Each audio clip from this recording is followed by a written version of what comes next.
الصلاة والسلام عليك سيدي يا حبيب الله.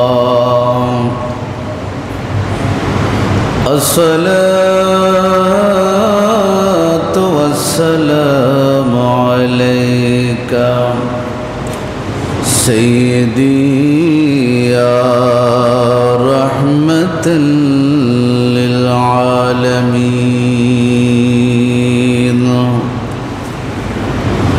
أعوذ بالله من الشيطان الرجيم. بسم الله الرحمن الرحيم. إن الله وملائكته يصلون على النبي يا أيها الذين آمنوا صلوا عليه وسلموا تسليما. صلى الله على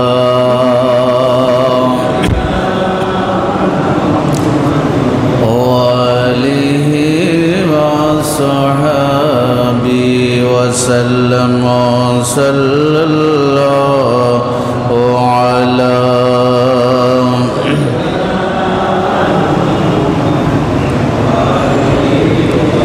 صحابه وسلم. صلى الله على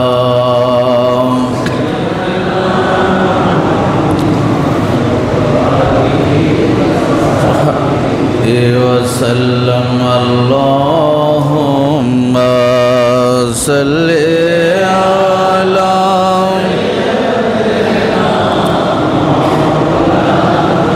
محمد وعلى آل سيدنا.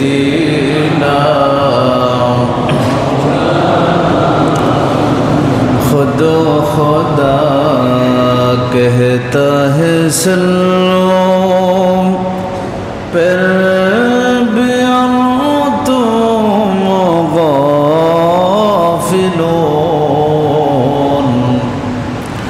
मोमिनों वाजिब है तुम पर इफ़अलू मा तुअमरून.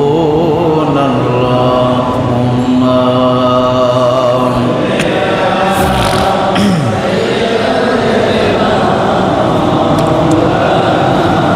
मुहम्मद वाला आले सय्यिदिना.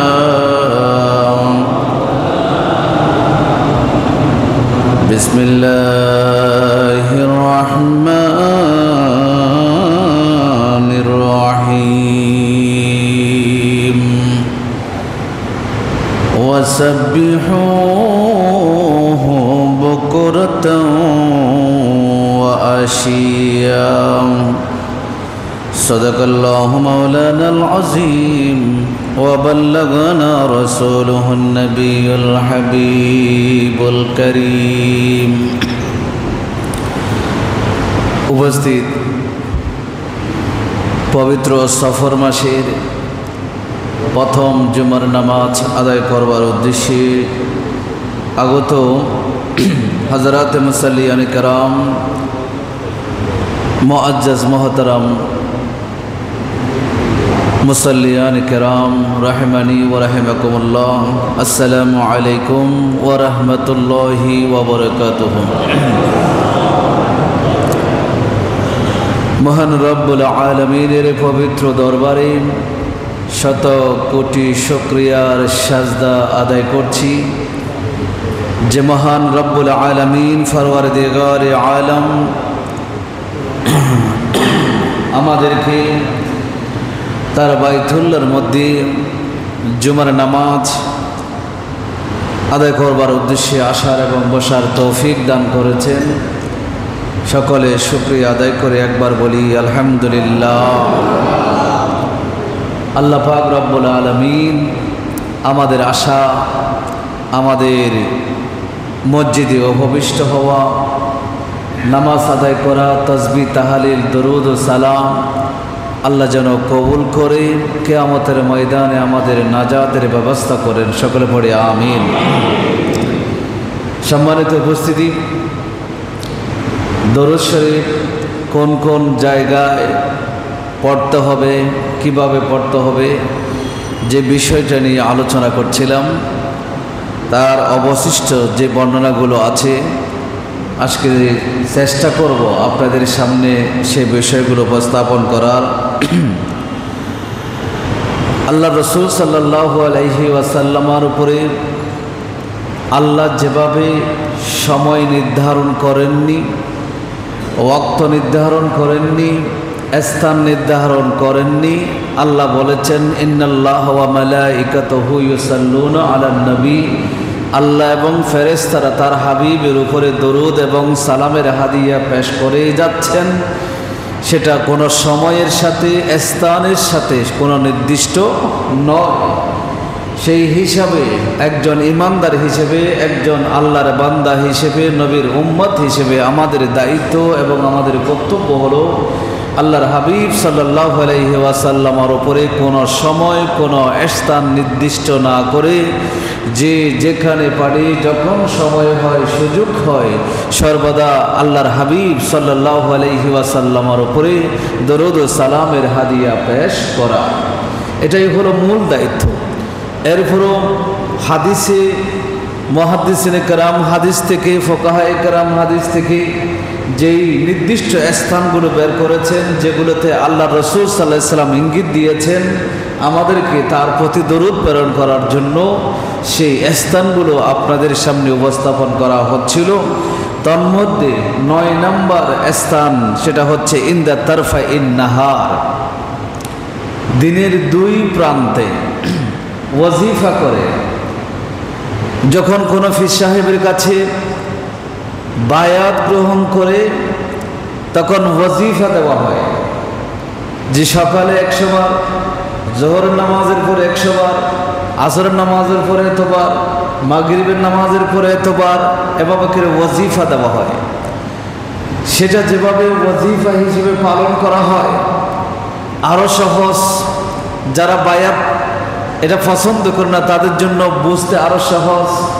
কোনো একটা রোগ হলে ডাক্তারের কাছে যখন যায় তখন ডাক্তার ওষুধ সেবন করার জন্য তাকে পরামর্শ দেয়, এটা কালি পেটে খাবে, এটা ভরা পেটে খাবে, এটা দুপুরবেলা, এটা সকালবেলা, এটা রাত্রিবেলা, এভাবে করে তাকে নির্দিষ্ট করে দেয়।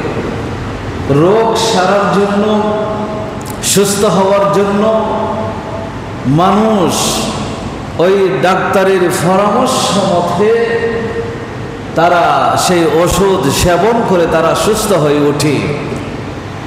আল্লাহ রসুল সাল্লাল্লাহু আলাইহি ওয়াসাল্লাম জাতিকে সুস্থ করার জন্য, পুরা মুসলিম উম্মাকে সঠিক পথে রাখার জন্য রাসূলুল্লাহ সাল্লাল্লাহু আলাইহি ওয়াসাল্লাম উম্মতকে ওয়াজিফা দিয়েছেন। সেই ওয়াজিফা হলো নবী করিম সাল্লাল্লাহু আলাইহি ওয়াসাল্লাম ইরশাদ করেছেন, দিনের 2 প্রান্তে 2 ভাগে সকাল এবং সন্ধ্যা আমি রসুলের উপরে দরুদ তোমরা পাঠ করবে। জোরে বলি সুবহানাল্লাহ। রসুলের পক্ষ থেকে পরামর্শ, প্রেসক্রিপশন, ডাক্তারের যেভাবে পরামর্শ দিলে আমরা এটা ফরজের মতো পালন করি, আর আমার রসুল পরামর্শ দিলেন তোমার দৈনন্দিন জীবনকে যদি তুমি সুন্দর করতে চাও, তোমার জীবনে যদি তুমি সফলতা অর্জন করতে চাও, তাহলে তোমার জন্য পরামর্শ হলো দিনের 2 প্রান্তে আমি রসুলের উপর দরুদ পাঠ করবে। জোরে বলে সুবহানাল্লাহ। প্রশ্ন করতে পারেন হাদিস কোথায় পেয়েছেন? আল্লামা নুরউদ্দিন হাইসামী রাহমাতুল্লাহি আলাইহি মাজমাউজ জাওয়ায়েদ নামক কিতাবের মধ্যে বর্ণনা করেছেন আল্লামা ইমাম তাবরানী রাহমাতুল্লাহি আলাইহি মুআজামুল কবির, মুআজামুল আওসাত নামক যে কিতাবগুলো আছে সেই কিতাবগুলোর মধ্যে বর্ণনা করেছেন এবং বলেছেন এই হাদিসের সনদ জাইদ, উত্তম, এবং এখানে যারা রাবি আছেন তারা সবাই সিকা রাবি, বিশ্বস্ত রাবি। তিনি বর্ণনা করেছেন হযরতে আবু দারদা রাদিয়াল্লাহু তাআলা আনহু, তিনি বলেন নবী করিম সাল্লাল্লাহু আলাইহি ওয়াসাল্লাম ইরশাদ করেছেন, মান সাল্লা আলাইয়া হিনা ইউসবিহু আশরান ওয়া হিনা ইউমসি আশরান আদরাকাতহু শাফাআতি ইয়াউমাল কিয়ামাতি। নবী করিম সাল্লাল্লাহু আলাইহি ওয়াসাল্লাম ইরশাদ করেছেন, যেই ব্যক্তি সকালবেলা 10 বার আমি নবীর উপর দরুদ পাঠ করবে এবং যেই ব্যক্তি বিকালবেলা সন্ধ্যাবেলা 10 বার আমি রাসূলের উপরে দরুদ শরীফ পাঠ করবে, আদরাকাতহু শাফাআতি ইয়াউমাল কিয়ামা, ওই বান্দা কিয়ামতের ময়দানে আমি রাসূলের সুপারিশ পেয়ে যাবে। জোরে বলে সুবহানাল্লাহ। রাসূলের সুপারিশ আমাদের দরকার আছে না? দুনিয়াবী জীবন ক্ষণস্থায়ী, এই ক্ষণস্থায়ী জীবনে গুনাহ করতে না চাইলেও অনেক সময় গুনাহ ছোটখাটো হয়ে যায়, গুনাহ থেকে বাঁচার উপায় নাই। বর্তমান সময়ে এটা মোটেও নেই। বর্তমান সময় এটা ফিতনার যুগ, হাজারো মিথ্যা কথা আমার সামনে আছে, সেই মিথ্যা কথা দেখলে সেখানে বিশ্বাস করা হয়, সেই মিথ্যা কথা বিশ্বাস করে আবার তার পক্ষে কথা বলা হয়। এখন মিথ্যার পক্ষে কথা বলতে গিয়ে আমি গুনাহগার হলাম। এই জন্য গুনাহ থেকে বাঁচা, গুনাহ থেকে বেঁচে থাকা বর্তমান সময়ে অনেক কঠিন। এই জন্য রাসূল সাল্লাল্লাহু আলাইহি ওয়াসাল্লাম ইরশাদ করেছেন, তুমি সকাল সন্ধ্যা আমি নবীর উপর দরুদ শরীফ পড়ো। দুনিয়াতে ছোটখাটো গুনাহ হয়ে গেলেও কিয়ামতের ময়দানে সেগুলোর জন্য যদি আল্লাহর সামনে লজ্জিত হয়ে মাথা নত করে যদি দাঁড়িয়ে থাকতে হয়, সেই জায়গায় আমি রাসূলকে তুমি পাবে, আমি রাসূল তোমার জন্য সুপারিশ করে তোমাকে জান্নাতি বানিয়ে দেব। এই জন্য সকাল সন্ধ্যা দরুদ শরীফ পড়তে হবে। কিরা বলেন? বলেন না পড়তে হবে? এই জন্য সর্বদা আমাদেরকে এই ধ্যানে থাকতে হবে। সকালে ঘুম থেকে উঠেছেন, ফজরের নামাজ আদায় করেছেন, বসে বসে যারা বায়াত হয়েছেন ওয়াজিফা আদায় করেছেন, সাথে সাথে আমার নবীর উপর অন্তত একবার হলেও দরুদ শরীফ আদায় করবেন। সন্ধ্যা হলেই আমরা আগে গ্রামে গঞ্জে দেখেছি, এগুলো এখন নেই।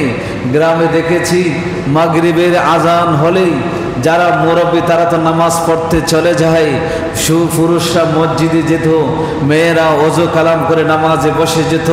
নিবু নিবু বাতি জ্বলছে, চেরাগ যেগুলোকে বলে তেলের বাতি জ্বলছে, সেই বাতিটা সামনে রেখে ছোট ছোট বাচ্চাদেরকে বসিয়ে দেওয়া হতো, আর ছোট বাচ্চারা ঘরের মধ্যে আল্লাহ রসুলের দরুদ শরীফ আদায় করতো। জোরে বলে না সুবহানাল্লাহ। কতই না সুন্দর দৃশ্য ছিল।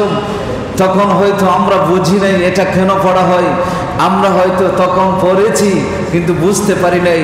আজকে হাদিস যখন সামনে চলে আসলো তখন বুঝতে পারেছে আল্লাহর আউলিয়ায়ে কেরাম, ওই সমাজের উলামায়ে কেরাম, ওই সমাজের নেককার ফরহেজগার মুরব্বীরা যেই প্রথাটা চালু করে দিয়েছিল, বাচ্চাদেরকে দিকে ঘরের দরজায় বসিয়ে, ঘরের সামনের রুমের মধ্যে বসিয়ে আল্লাহুম্মা সাল্লি আলা বলে দরুদ শরীফ পড়ার যেই রেওয়াজ তারা চালু করেছিলেন, সেই রেওয়াজটা ছিল আমার রসুলের হাদিস অনুযায়ী। জোরে বলে না সুবহানাল্লাহ। এখনো অনেক রেওয়াজ অনেক মেয়েরা জানে, মুরব্বীরা জানে, এগুলো যখন করতে যায় আবার আধুনিক কালের আমাদের ইয়ং জেনারেশন যারা আছে তারা ফতোয়া লাগায়, বলে এগুলো বেদাত, এগুলো বেদাত, এগুলো যাবে করা যাবে না, এগুলো অমুক হুজুরে সেগুলো বেদাত বলেছে। কিন্তু সে চিন্তা করে না যে 1000 বছর ধরে যেই জিকির আমার ঘরে চলে আসছে, সেই জিকির কোত্থেকে আসছে? 1000 বছর পূর্বে তারা তো কোরআন হাদিস না জেনে কি করে নাই? আমল করে নাই।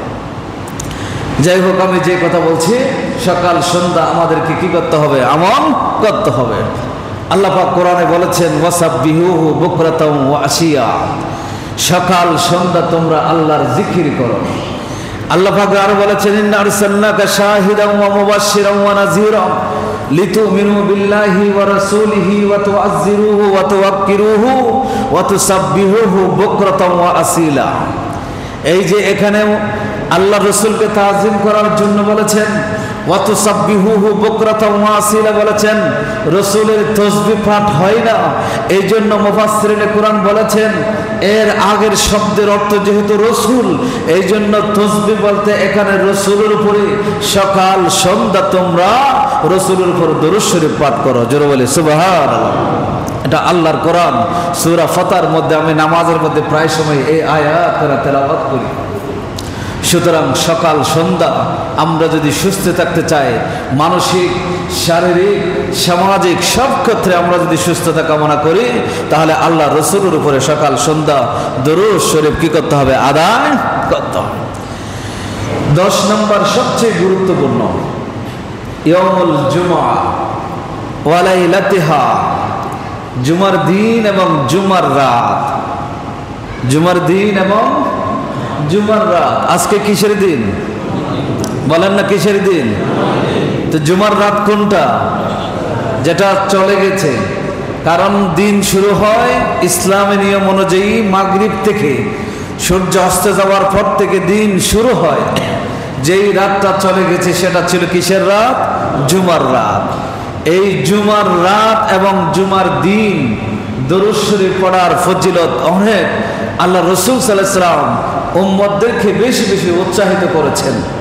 হাদিসে এসেছে, আবু দাউদ শরীফের মধ্যে বর্ণনা এসেছে, হযরত আউস বিন আউস রাদিয়াল্লাহু তাআলা আনহু তিনি বর্ণনা করছেন, নবী করিম সাল্লাল্লাহু আলাইহি ওয়াসাল্লাম ইরশাদ করেছেন, ইন্না মিন আফদালি আইয়ামিকুম ইয়াউমাল জুমআতি, তোমাদের এই এক সপ্তাহে যে 7টা দিন অতিবাহিত হয়, সেই 7 দিনের মধ্যে জুমার দিন হলো সর্বশ্রেষ্ঠ দিন। জোরে বলে সুবহানাল্লাহ। জুমার দিন হলো কি? শ্রেষ্ঠ দিন। জুমার দিন, কথা বলেন না, জুমার দিন শ্রেষ্ঠ দিন। এই জন্য জুমার রাত এটা শ্রেষ্ঠ রাত। জুমার রাত কি? শ্রেষ্ঠ রাত, এবং জুমার দিন হলো শ্রেষ্ঠ দিন। প্রশ্ন করতে পারেন সাহাবায়ে কেরাম, এই জন্য নবীজি বললেন কেন শ্রেষ্ঠ জানো? বলে শ্রেষ্ঠ এই জন্য, ফিহি খুলিকা আদম, সেই জুমার দিনেই আল্লাহ তাআলা মানব জাতির পিতা, আমাদের সকলের যিনি পিতা হযরতে আদম আলাইহিস সালামকে তিনি এই জুমার দিন সৃষ্টি করেছিলেন। জোরে বলে সুবহানাল্লাহ। আপনার আমার জন্মদিন অন্য যে কোনো দিন হোক না কেন, আমার জন্মদিন যদি সোমবার হয়েছিল, মঙ্গলবার হয়েছিল, কিন্তু আমাদের সকলের যিনি পিতা, তার তৈরি হওয়ার দিন জন্মদিন নয়, তার সৃষ্টি হওয়ার দিন ছিল জুমার দিন। তার সৃষ্টি হওয়ার দিন ছিল কি? জুমার দিন। এই জন্য রাসূল বলেন এই দিনটা শ্রেষ্ঠ। রাসূল আর বলেন ওয়াফিহি কুবিজা, যেই দিন তিনি ইন্তেকাল করেছিলেন সেই দিনটা ছিল জুমার দিন। সেই দিনটা ছিল কি? জুমার দিন। এই জন্য জুমার দিন যদি কেউ মারা যায়, জুমার দিন যদি কেউ কবরে দাফন হয়, কোন বর্ণনায় এসেছে কিয়ামত পর্যন্তের জন্য তার কবরের আযাব মওকুফ হয়ে যায়। জোরে বলে সুবহানাল্লাহ। জুমার দিন বৃহস্পতিবার রাত এবং জুমার দিন যদি কেউ মারা যায়, এই রাতে এবং দিনে মারা যাওয়া ঈমানদার হওয়ার অন্যতম আলামত। জোরে বলে না সুবহানাল্লাহ। এই জন্য এই জুমার দিন এবং জুমার রাত, এই সময়ে যেন আমাদের মৃত্যু হয়। আল্লাহ তো মৃত্যু একটা অবধারিত করেছেন। দুনিয়াতে যা বলা আছে সবগুলো অসত্য হতে পারে, গুঞ্জাইশ থাকতে পারে, কিন্তু মৃত্যু যে একটা আছে তার মধ্যে কোনো গুঞ্জাইশ আছে? এটা কনফার্ম। কিন্তু যেটা নিয়ে আমাদের কনফার্ম একদম নিশ্চিত আমার মৃত্যু হবে, সেটা নিয়ে আমরা সবাই অনিশ্চিত যাত্রায় আমরা কি করে যাত্রী হয়েছি, সেটা নিয়ে আমাদের কোনো মাথা ব্যথা। ধন সম্পদের মালিক আমি হব কিনা সেটা নিশ্চিত নেই, সেটার পিছনে আমি লেগে আছি। কিন্তু যেটা আমার জন্য নিশ্চিত, মৃত্যু আমার জন্য অবধারিত, সেটার পিছনে আজকে বান্দারা নাই। আদম আলাইহিস সালাম জুমার দিন ইন্তেকাল করেছিলেন। রাসূল বলেন ওই আল্লাহর একজন নবী আদম, তিনি সমস্ত নবীদেরও নবী ছিলেন, নবীদের বাবা ছিলেন, সমস্ত মানব জাতির বাবা ছিলেন। এই জন্য এমন একজন ফজিলতওয়ালা সম্মানিত ব্যক্তির ইন্তেকাল জুমার দিন হয়েছিল, দুনিয়াতে আসা এটা জুমার দিন হয়েছিল। আল্লাহ তাআলা তাকে সৃষ্টি করেছিলেন জুমার দিন, এই জন্য জুমার দিনের সম্মান আল্লাহ তাআলা বাড়িয়ে দিয়েছেন। জোরে বলে সুবহানাল্লাহ। এই জন্য জুমার দিনের সম্মান কে বাড়িয়ে দিয়েছেন? আল্লাহ বাড়িয়ে দিয়েছেন আদমের কারণে। রাসূল আরো বলেছেন ওয়াফিহিন নাফখা, এই জুমার দিন সেই দিন ইসরাফিল সিংগায় ফুৎকার করবে, সর্বপ্রথম ফুৎকার করবে। তখন মানুষের এই যে পাহাড় পর্বত আসমান জমিন, এই যে গ্রহ নক্ষত্র সবগুলো তুলার মতো, দুলিত তুলার মতো হয়ে বাতাসের মধ্যে উঠতে থাকবে, সেগুলো উঠতে থাকবে। মানুষ সবগুলো দৌড়তে দৌড়তে হাসরের ময়দানে গিয়ে উপস্থিত হয়ে যাবে। এই জন্য রাসূল বলেছেন ওয়াফিহিন নাফখা, সেই দিন হবে ইসরাফিলের ফুৎকার হবে, পুরা পৃথিবী কেঁপে উঠবে। গতকালকে পরশু রাত্রে মনে হয় যে রাশিয়ার মধ্যে 8.7 মাত্রায় ভূমিকম্প হয়েছিল, যেটা বিভিন্ন মিডিয়ার মাধ্যমে দেখলাম। কি মারাত্মক একটা চিত্র ভিডিও দেখা গেছে। যদি ইসরাফিল যখন এভাবে ফুৎকার করবে, এর চেয়েও আরো কোটি গুণ মারাত্মক বিকট আওয়াজ হবে এবং এই সব কিছু ধূলিসাৎ হয়ে যাবে, টুকরো টুকরো হয়ে যাবে। কিরকম হবে এটা আল্লাহ কোরআনে বলেছেন। এটা তুলাকে যখন দুনা হয়, মেশিনে দেওয়া হয়, সেই তুলাগুলো যখন বাতাসে উড়িয়ে দেওয়া হয়, সেই তুলাগুলো বাতাসে উঠতে থাকে, সেগুলো বাতাসে উঠতে থাকে, মানুষের নাগালে আসে না। আজকে এই পুরা সৃষ্টি জগৎটা এই তুলার মতো, দুনিত তুলার মতো বাতাসে উঠতে থাকবে, সেখানে মানুষও থাকবে, সব কিছু সেখানে থাকবে। একটু চিন্তা করেন, সেটা নিশ্চিত, সেটা কি নিশ্চিত, এটা কনফার্ম, এটার মধ্যে কোনো সন্দেহ। রাসূল আরো বলেছেন ওয়াফিহি সাকাত, সেই দিন ওই ভূমিকম্প হবে, সেই দিন ওই পৃথিবীগুলো আল্লাহর সৃষ্টি জগৎটা টুকরো টুকরো হয়ে যাবে। সেই দিন আল্লাহর সৃষ্টি জগৎ টুকরো টুকরো হয়ে দুনিত তুলার মতো আকাশে উঠতে থাকবে। সেই দিন কিয়ামত শুরু হয়ে যাবে। এই জন্য জুমার দিন এই সব কিছু সংগঠিত হবে। এই জন্য জুমার দিন হলো তোমাদের সপ্তাহের 7 দিনের মধ্যে সর্বশ্রেষ্ঠ একটা দিন। জোরে বলে সুবহানাল্লাহ। এইগুলো বলার পরে রাসূল তারপরে বলছেন ফাকসিরু আলাইয়া মিনাস সালাতি ফিহি, এই আমার উম্মত, জুমার দিন হলো শ্রেষ্ঠ দিন। এই জুমার দিন কি হবে হবে না সব কিছুর বর্ণনা তোমাদের জানানো হলো। এমন একটা শ্রেষ্ঠ দিন তোমাদের সামনে যখন আসবে, তখন ফাকসিরু আলাইয়া মিনাস সালাতি ফিহি, তখন সেই দিন আমি রাসূলের উপরে সব চাইতে বেশি বেশি দরুদ শরীফ পড়বি। জোরে বলে সুবহানাল্লাহ। জুমার দিন আমি রাসূলের উপরে বেশি বেশি দরুদ শরীফ পড়ব। অন্য সময় তো পড়বে, ওয়াজিফা করে পড়বে, সংখ্যা নির্দিষ্ট করে পড়বে, কোনো অসুবিধা নাই। কিন্তু জুমার দিন যখন আসবে, অগণিত পড়ো, অগণিত পড়ো, হিসাব ছাড়া পড়ো, যত বেশি পড়তে পারো তোমরা সেই দিন আমি রাসূলের উপরে বেশি বেশি কি করো? দরুদ শরীফ পড়ো। কেন?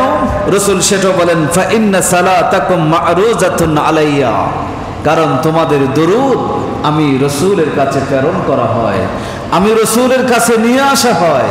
আমি রাসূলের কাছে তোমার নাম, তোমার বাবার নাম, মায়ের নাম, এলাকার নাম উল্লেখ করে ফেরেশতারা আমাকে জানিয়ে দেয় অমুকের ছেলে অমুক, অমুকের ছেলে অমুক, অমুক এলাকা তারা আপনার উপর দরুদ শরীফ পড়েছেন। জোরে বলে সুবহানাল্লাহ।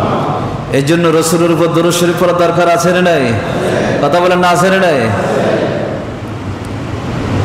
এই জন্য আল্লাহ রাসূল সাল্লাল্লাহু আলাইহি সাল্লাম জুমার দিনকে গুরুত্ব দিয়েছেন, উম্মতকে শিখিয়েছেন জুমার দিন বেশি করে পড়বা। সাহাবায়ে কেরাম জিজ্ঞেস করলেন ইয়া রাসূলুল্লাহ, বলেছেন আকাইফা তুরাজু সালাতুনা আলাইকা ওয়া কাদ আরিমতা, ইয়া রাসূলুল্লাহ আপনি তো ইন্তেকাল করবেন, ইন্তেকাল করার পরে আপনি রওজায়ে পাকের মধ্যে শুয়ে যাবেন, আমাদের থেকে পর্দা করবেন। তাহলে এই অবস্থায় আমাদের পড়িত দরুদ আপনার কাছে কিভাবে পেশ করা হবে? আপনি যদি আমাদের সামনে থাকতেন তাহলে আপনার কাছে পেশ করা হতো, সেটা বুঝতে পারলাম। কিন্তু আপনি যখন ইন্তেকাল করে কবরে চলে যাবেন, আমাদের থেকে পর্দা করবেন, আমাদের দরুদ আপনার কাছে কিভাবে পেশ করা হবে? তার মানে সাহাবায়ে কেরাম কষ্ট করেছেন আমাদের জন্য, কিয়ামত পর্যন্ত যে উম্মত রাসূলের উপর দরুদ শরীফ পড়বে তাদের জন্য কষ্ট করেছেন। কারণ এই কষ্ট যদি সাহাবায়ে কেরাম না করতেন, আজকে 1500 বছর পরে এসে যারা নবীকে মাটির সাথে মিশে গেছে বলে যারা আকীদা পোষণ করে, নবীকে যারা মরে গেছে, শেষ হয়ে গেছে, এইরকম আকীদা যারা পোষণ করে, এই হাদিসের কষ্ট যদি না আসতো, তারা আজকে ফতোয়া দিত রাসূলের জীবদ্দশায় দরুদ শরীফ পড়া যেত, কিন্তু এখন আর পড়া যাবে না। এই দরুদের তারা ফতোয়া আজকে তারা জারি করত। এই জন্য সাহাবায়ে কেরাম প্রশ্ন করেছেন, রাসূল উত্তর দিয়েছেন। সাহাবায়ে কেরাম যখন প্রশ্ন করলেন, আল্লাহ রাসূল সাল্লাল্লাহু আলাইহি ওয়াসাল্লাম বললেন, ইন্নাল্লাহা আযজা ওয়া জাল্লা হাররামা আলাল আরদি আজসাদাল আম্বিয়া। ও আমার সাহাবায়ে কেরাম শুনো, তোমরা যখন মারা যাও হয়তো তোমাদের শরীর পচে গলে মাটির সাথে মিশে যাবে, কিন্তু মনে রেখো শুধু আমি মুহাম্মদুর রাসূলুল্লাহ নয়, আদম থেকে ঈসা পর্যন্ত যত নবী রাসূল দুনিয়াতে এসেছিল, সমস্ত নবী রাসূলদের একটা গায়ের পশম পর্যন্ত মাটিকে আল্লাহ হারাম করে দিয়েছেন। এই গায়ের পশমটা পর্যন্ত স্পর্শ করতে পারবে না। জোরে বলি না সুবহানাল্লাহ। নবীদের গায়ের পশম পর্যন্ত মাটি স্পর্শ করবে, মাটি খেয়ে ফেলবে, মাটি সেটাতে মাটি লাগবে। এই ইজাজত আল্লাহ কোন জমিনের মাটিকে আল্লাহ দেন নাই। আল্লাহর সমস্ত আম্বিয়ায়ে কেরাম, আমার রাসূল তো আছেনই, সমস্ত আম্বিয়ায়ে কেরাম আপন আপন মাজারে তারা শুয়ে আছেন, আরাম করতেছেন, তারা ঘুমিয়ে আছেন। আর তার উম্মতরা কি করছে না সবগুলো তারা সেখান থেকে পর্যবেক্ষণ করছেন। জোরে বলে সুবহানাল্লাহ। এই জন্য আজকে যারা ফতোয়া দেয়, সেই तथाकथित फतवा दे मोहम्मद सल्लल्लाहु अलैहि वसल्लम को आज की तारीख से मोहम्मद सल्लल्लाहु अलैहि वसल्लम को मानना हमारे लिए हराम है। जो मर गया वो छू मर गया। এই ধরনের আকীদা যারা পোষণ করে, এই ধরনের লেকচার যারা দেয়, এই ধরনের বক্তব্য যারা দেয়, তাদেরকে আমাদেরকে প্রত্যাখ্যান করতে হবে। তাদের সাথে আমাদের থাকা যাবে, তাদের কোনো কথা শোনা যাবে, সেই আকীদা লালন করা যাবে না। আল্লাহ আমাদের সকলকে বুঝার তৌফিক দান করে, সকল বলি আমিন। হাদিসে পাকের মধ্যে নবী আরো বলেছেন, জুমার দিন যখন আসে বেশি বেশি দরুদ শরীফ পড়ো আমি নবীর উপরে। বলে কেন? আল্লাহ রাসূল সাল্লাল্লাহু আলাইহি ওয়াসাল্লাম নবুয়তের জবানে ইরশাদ করেছেন, ফামান কানা আকসারুহুম আলাইয়া সালাতান কানা আকরাবুহুম মিন্নি মানজিলাতান। এ আমার উম্মত শুনো, দুনিয়াতে যে বেশি বেশি দরুদ শরীফ পড়বে, বিশেষ করে জুমার দিন যে বেশি বেশি দরুদ শরীফ পড়বে, আমি রাসূলের উপর দরুদ প্রেরণ করবে, কিয়ামতের ময়দানে সেই ব্যক্তি আমি রাসূলের সবচেয়ে কাছে থাকতে পারবে। সুবহানাল্লাহ। আমরা রাসূলের কাছে থাকতে চাই কিনা? রাসূলের কাছাকাছি থাকতে চাই কিনা বলেন না? যেখানে আবু বকর থাকবে, যেই বৈঠকে ওমর ইবনুল খাত্তাব থাকবে, যেই বৈঠকে ওসমান জিন্নুরাইন থাকবে, যেই বৈঠকে মাওলা আলী মুর্তদা থাকবে, যেই বৈঠকের মধ্যে হাসান হাসনাইন করিমাইন থাকবে, যেই বৈঠকে আল্লাহর ওলিরা থাকবে, যেই বৈঠকের মধ্যে সমস্ত সাহাবায়ে কেরাম থাকবে, সেই বৈঠকের মধ্যে আমরা থাকতে চাই কিনা বলেন? যদি চাই, রাসূল বলেছেন জুমার দিন আমি রাসূলের উপর বেশি বেশি কি পড়ো? দরুদ শরীফ। এটা রাজি আছেন তো? শুধু থাকতে চাই এটা বললে হবে না, কাজ করতে হবে। কি করতে হবে? কাজ করতে হবে। তো কাজ রাসূল বলে দিয়েছেন। ডাক্তারের কাছে গিয়েছেন, পরামর্শ চেয়েছেন, ডাক্তার পরামর্শ লিখে দিয়েছে। এই লেখাটা এনে দিয়ে দিয়ে পানি খেলে কোনো কাজ হবে? সেই লেখাটা হলো হাদিস। সেই লেখাটা আমি আপনাদেরকে শুনিয়ে দিলাম যে এটা এটা করতে হবে। এই কতটুকু শুনে ঘরে গিয়ে বসে থাকলে কাজ হবে?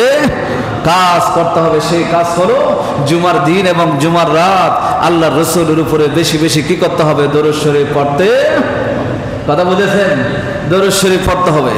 এই জন্য অনেক মসজিদ আছে বৃহস্পতিবার যখন এশারের নামাজ হয়, এশারের নামাজের পরে যারা মুসল্লিরা থাকে তাদেরকে নিয়ে ইমাম সাহেব মিলাদ পড়েন, পড়ে না?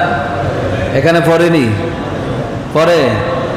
আমাদের আমি বুড়িচর যে হাটাজারি, আমি যে এলাকায় থাকি, আল্লাহ রহমতে সেখানে পড়ে। আমার মাদ্রাসার মসজিদও বৃহস্পতিবার এশার নামাজের পরে বাধ্যতামূলক মিলাদ শরীফ পড়তে হবে। এলাকার মুরব্বীরা সেখানে উপস্থিত থাকে প্রতি বৃহস্পতিবার। কেন পড়ে? এই হাদিসের কারণে পড়ে। কারণ রাসূল সাল্লাল্লাহু আলাইহি ওয়াসাল্লাম বলেছেন, জুমার রাত এবং জুমার দিন বেশি বেশি আমার উপর কি পড়ো? দরুদ শরীফ পড়ো। এই জন্য সেই আমল ইমাম সাহেব শুরু করে দেন, মানুষকে স্মরণ করিয়ে দেন আজকের রাতটা হলো জুমার রাত। এই রাত আল্লাহ রসুলের উপর বেশি বেশি দরুদ শরীফ পড়ো। আজকে আমি মসজিদ থেকে শুরু করে দিলাম বলে ইমাম সাহেব সবাইকে নিয়ে দরুদ শরীফের একটা মাহফিল, ছোট্ট একটা মাহফিল আয়োজন করেন। এরপরে তারা একটু মুনাজাত করেন, দোয়া দরখাস্ত আল্লাহ রাব্বুল আলামিনের কাছে পেশ করেন। এই জন্য এই কাজটা করবেন। আপনারা যারা ঘরে থাকেন, আপনার সন্তান আছে, 2 জন 3 জন আছে, আপনার বউ বেটি আছে, সবাই মাগরিবের নামাজ পড়েছেন, এশারের নামাজ পড়বেন। পড়ার পরে খাবার টেবিলে যাওয়ার আগে সবাইকে বলবেন, আসো আমরা সবাই বসি, এক জায়গায় বসি, এক জায়গায় বসি। দরুদ শরীফ পড়লেন, দরুদ শরীফ পরে সবাই মিলে পড়লেন। পড়ার পরে একটু দোয়া করেন না আল্লাহর কাছে। যখন ওই রকম একটা পরিবেশে বসে যখন আপনি দোয়া করবেন, আল্লাহ ওই ধরনের মজলিস নিয়ে আল্লাহ ফেরেশতাদের কাছে গর্ব করে আল্লাহ বলেন, এই যে ফেরেশতা দেখছো, এই বান্দাগুলোতেই তোমরা না বানানোর জন্য বলেছিলা, আজকে সেই বান্দাগুলো তার পুরা পরিবারটাকে সাথে নিয়ে একসাথে বসে, কেউ দেখতে না, শুধু তারাই জানে তারা ঘরের মধ্যে কি করছে, কিন্তু আমি আল্লাহ দেখছি। এতটুকু বিশ্বাস রেখে তারা আমার হাবিবের উপর দরুদ পড়েছে, আমি আল্লাহর কাছে তারা ফরিয়াদ করছে। জোরে বলে সুবহানাল্লাহ। আপনারা সেই কাজটাকে করতে পারেন না? করতে পারেন না? করতে পারেন না? না সারাদিন চাকরি করেছেন, এশারের নামাজের পরে আসলেই শুয়ে যেতে হবে, ঘুমাই যেতে হবে, খাবার খেতে হবে, টিভি দেখতে হবে, মোবাইল নিয়ে ফেসবুক চালাতে হবে। এই কাজটা একটু আধা ঘন্টার জন্য, 10 থেকে 15 মিনিটের জন্য আমরা চাইলে কি করতে পারি? বন্ধ রাখতে পারি। শুধু আমাদের ইচ্ছা শক্তি, শুধু আমাদের ইচ্ছা থাকলে সব কিছু সম্ভব হবে। আপনাদের ইচ্ছা থাকলে সব কিছু সম্ভব হবে। আপনার পরিবার, স্বামী, স্ত্রী, ছেলে, মেয়ে সব কিছু নিয়ে 2, 4, 5 জন যদি আপনারা থাকেন, 5 জনে বসে দরুদ শরীফ পড়েন। দরুদ শরীফ পড়ে ইসালে সওয়াব করেন, মুরব্বীদের নামে ইসালে সওয়াব করেন, আপনার মা বাবার নামে ইসালে সওয়াব করেন, মা বাবাও খুশি হবে। আপনার ফির সাহেবের জন্য ইসালে সওয়াব করেন, ফির সাহেবের নেক নজর আপনার প্রতি থাকবে। সমস্ত নবীদের জন্য ইসালে সওয়াব করেন, সাহাবীদের নামে ইসালে সওয়াব করেন, ওলি গৌস কুতুব আবদাল তাদের নামে ইসালে সওয়াব করেন। সমস্ত বিশ্বের সমস্ত মুসলমানের জন্য ইসালে সওয়াব করেন। যার সাথে আমার কোনো সম্পর্ক ছিল না, যাকে আমি কোনোদিন দেখি নাই, কিন্তু আমি শুনেছি এরকম মুসলমান ছিল, সেই মুসলমানের জন্য যখন আপনি দোয়া করবেন, সেই দোয়াটা হচ্ছে বিনা স্বার্থে, কোনো স্বার্থ সেখানে নেই।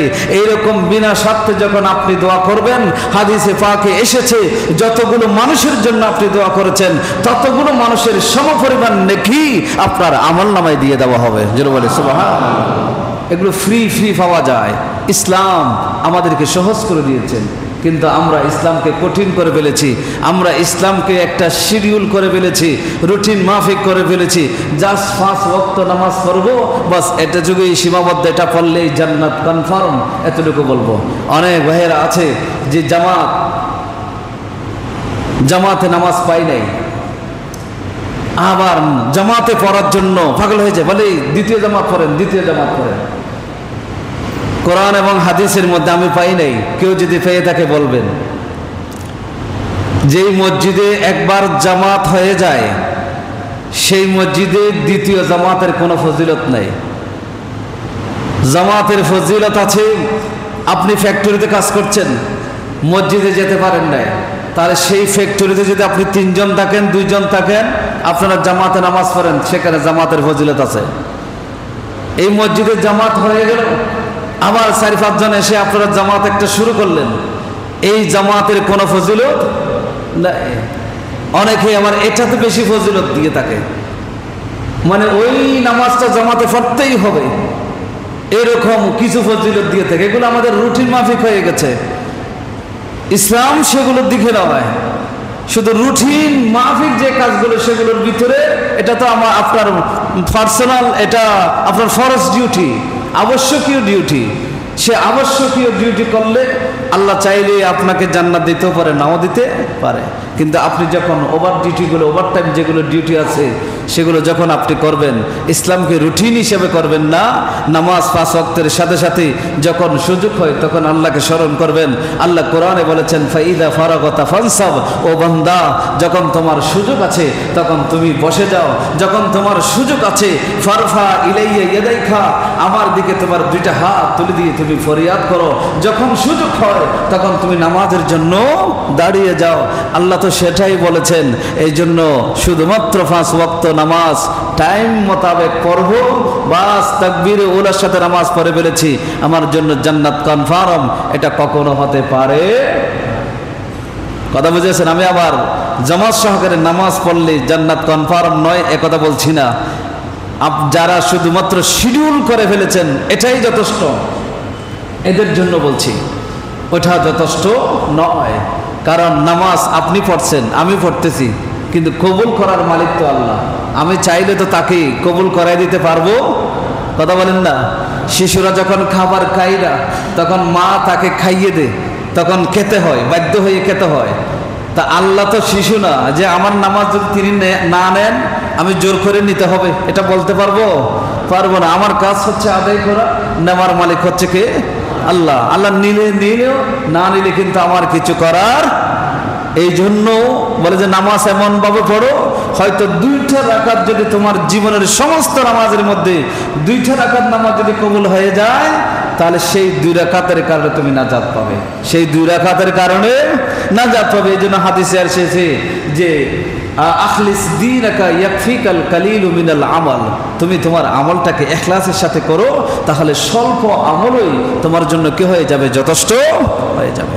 বন্ধুরা আমার, হাদিসে পাকের মধ্যে আমার রাসূল সাল্লাল্লাহু আলাইহি ওয়াসাল্লাম শুক্রবার দিন এবং শুক্রবার রাত বেশি বেশি দরুদ শরীফ পড়ার জন্য বলেছেন। হাদিসে পাকের মধ্যে আরেকটা হাদিস এসেছে যেখানে রাসূল সাল্লাল্লাহু আলাইহি ওয়াসাল্লাম বলেছেন যে তোমরা ওই দিন এবং রাত বেশি বেশি করে দরুদ শরীফ পড়ো, কারণ ফাইন্নাহু মাশহুদুন তাশহাদুহুল মালায়েকা, যখন তোমরা সেই দরুদ শরীফ পড়ো তোমাদেরকে ফেরেশতারা বেষ্টন করে রাখে এবং ফেরেশতারা সেগুলো নিজের চোখ দিয়ে সেগুলো পর্যবেক্ষণ করে তোমরা কি করছো, তোমরা দরুদ শরীফ পড়ছো, সেগুলো ফেরেশতারা দেখতে থাকে। জোরে বলে সুবহানাল্লাহ। মাশহুদ, এরা উপস্থিত থাকে। তাশহাদুহুল মালায়েকা, ফেরেশতারা সেগুলো আল্লাহর দরবারে গিয়ে সাক্ষ্য দিবে। অন্য হাদিসের মধ্যে এসেছে রাসূল সাল্লাল্লাহু আলাইহি ওয়াসাল্লাম এই জুমার দিন এবং জুমার রাতকে লাইলাতুজ যাহরা ওয়াল ইয়াউমিল আজহার হিসেবে উল্লেখ করেছেন। সবচাইতে সুন্দর এবং পবিত্র এবং সুরাইয়া তারার মতো চকচকে রাত হিসেবে কি করেছেন? উল্লেখ করেছেন এই জুমার দিন এবং রাতকে। এই জন্য অনুরোধ করব, জুমার দিন এবং রাত যত বেশি পারেন আপনারা আল্লাহ রসুলের উপর দরুদ শরীফ পড়বেন। এই যে আসরের সময়, আসরের নামাজের পরে মাগরিবের নামাজের পূর্বে একটা সময় আছে, যে সময় যেই দোয়া করা হোক না কেন যদি হালাল দোয়া হয় আল্লাহর সাথে সাথে কি করেন? কবুল করেন। সেই সময়টার প্রতি আমাদের কোনো খেয়াল নেই। আমরা যার ব্যস্ত, জুমার দিন তো আরো বেশি ব্যস্ত হয়ে যায়। জুমার দিন রাস্তাঘাটে অনেক সময় গাড়িও পাওয়া যায় না, এত ব্যস্ত হয়ে যায় মানুষ। আল্লাহ আমাদের সকলকে বুঝার তৌফিক দান করে। সকল বলে আমিন। ওয়া আখিরু দাওয়ানা আলহামদুলিল্লাহি রাব্বিল আলামিন।